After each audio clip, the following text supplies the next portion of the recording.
In Solo Leveling, outside the Hunter Association, a man thinks that the gate will be opening within a few days, and as a B-rank hunter, he has to keep his guard up. Suddenly, he bumps into someone. Looking up and questioning who he is, the beastly Monarch towers over the hunter. Spectators wonder if there's going to be a fight and comment on how he's even bigger than Ma Dong-wook. The B-ranker insists he apologize and tells him that if he did something wrong, he needs to apologize. But before he can finish, the Monarch lunges at him with his teeth. Other hunters stand in awe as the beast spits out his blood. Grinning with blood-stained teeth, he smashes the floor, sending the hunters flying. A hunter crashes into a building, and before he can recover, a damn Kia comes out of nowhere, splattering the guy. As the dust settles, he demands they heed his words and announces that as of now, he will start hunting them, using his teeth and nails to rip their weak flesh apart. Proclaiming himself the king of the beasts, the beast monarch, he invites any challengers. Meanwhile, Hunter Cha quenches her thirst from a river stream when Jin Woo shares knowledge of a fine hotel for breakfast and invites her to join him, to which she agrees. He summons Kaisel, causing Cha to seek clarification about the restaurant's location. The Riz Master assures her that if he runs, it'll take a mere 5 minutes, which makes Cha wonder just how many kilometers he can run in 5 minutes. The two take to the skies. Jin Chul is alarmed to learn of an intruder in the Hunters Association.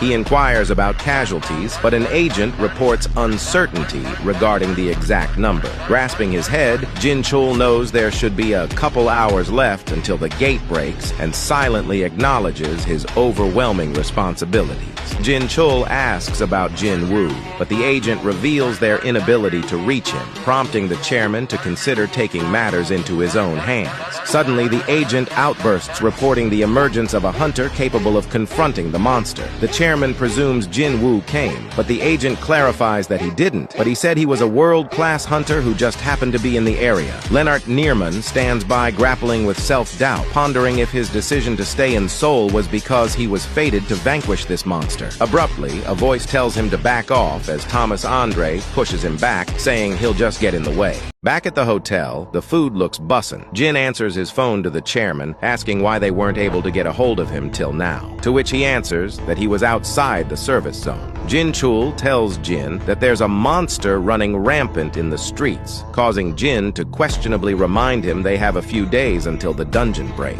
However, Jin Chul confirms the dire situation. He asks for the approximate number of enemies, but the chairman says it's not even approximate, there's only one. Jin knows that every hunter is deployed in Seoul right now, and they should all be on point to stop the giant dungeon break, but they're getting destroyed by a single monster out of nowhere. The chairman tells him that an entire guild was annihilated in an instant, and has just received reports that Thomas Andre is currently standing off against the beast. Jin remembers how he placed his soldiers on Thomas and the hunters and told them to report back if something out of the ordinary happens, but there's a monster capable of annihilating an entire guild in an instant, and they haven't reported back yet. Realizing that his signal with his shadow soldiers in Seoul is strangely faint, he thinks that it's almost as if someone is purposely making it weak and questions what's going on. Trying but unable to find the specified shadow soldier, he realizes that even the shadows he was using as coordinates are gone. Keeping the phone on his ear, he tells Cha that there is a problem in Korea. She asks if it is about the dungeon break, but he tells her he thinks it is something else. Puzzling that it's an enemy with overwhelming power, a world-class hunter is standing off against it, and the hindered signal. Jin asks if it has a shadow, telling the chairman that he must confirm if it has a shadow or not.